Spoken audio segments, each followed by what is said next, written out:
Praise the lord. ఈరోజు ఒక సామెత నేర్చుకుందామా? సామెతల గ్రంథం 27వ అధ్యాయం 1వ వచనం. రేపటి దినమును గూర్చి అతిశయపడకుము.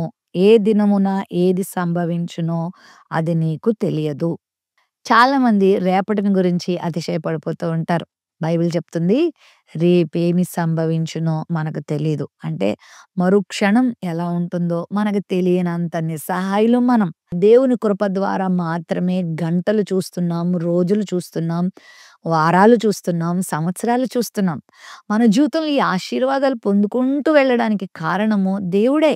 మన గొప్పతనం ఏమీ లేదు. లోకంలో ఎందరో ఎన్నో భయంకరమైనటువంటి దుర్మరణాలకు గురవుతూ ఉండడం మనం చూస్తున్నాం కదా! కాబట్టి దినములను పొడిగించి, క్షణములు మన మీద దొర్లింపచేసి, సంవత్సరములు మన మీద గద్దింపచేసేటువంటి దేవుని మీదే మనం ఆధారపడాలి తప్ప, మనం అతిశయించడానికి ఏమీ లేదు. ఇటీవల నేను వింటున్నాను. ఒక కార్డియాలజిస్ట్ అంటే గుండెకు సంబంధించిన వ్యాధులను నయం చేసేటువంటి ఒక డాక్టర్ గారు. కార్డియాలజిస్ట్ అంటారు ఆయన్ని.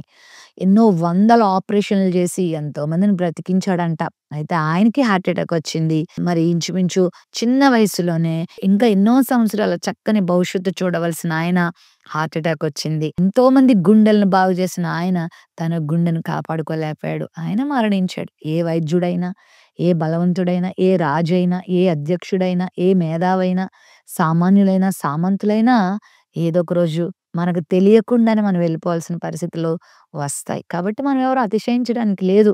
ప్రతిరోజు ఆనందించాలి, ఆస్వాదించాలి, దేవుని కొరకు జీవించాలి, ఆయన మహిమ తేవాలి తప్ప నేనింత, రేపటి దినం నేను ఇలా చేస్తాను, అలా చేస్తానని అతిశయించడానికి వీలు లేదు. బైబిల్‌లో కూడా ఒక ధనవంతుడు నా ప్రాణమా తినుము, త్రాగుము, సుఖించు, సంతోషించు అని ఎన్నో సంవత్సరాలకి సరిపడేటువంటిదంతా నీకు సంపాదించి పెట్టానని అతిశయపడ్డాడు.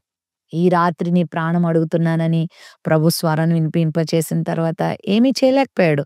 కాబట్టి సర్వశక్తి కలిగినటువంటి దేవుని మీద ఆనుకొని మనం బ్రతికితే దినాలు పొడిగిస్తూ, సంతోషాన్ని అందిస్తూ మన జీవితాల్ని దేవుడు ఆశీర్వదిస్తాడు.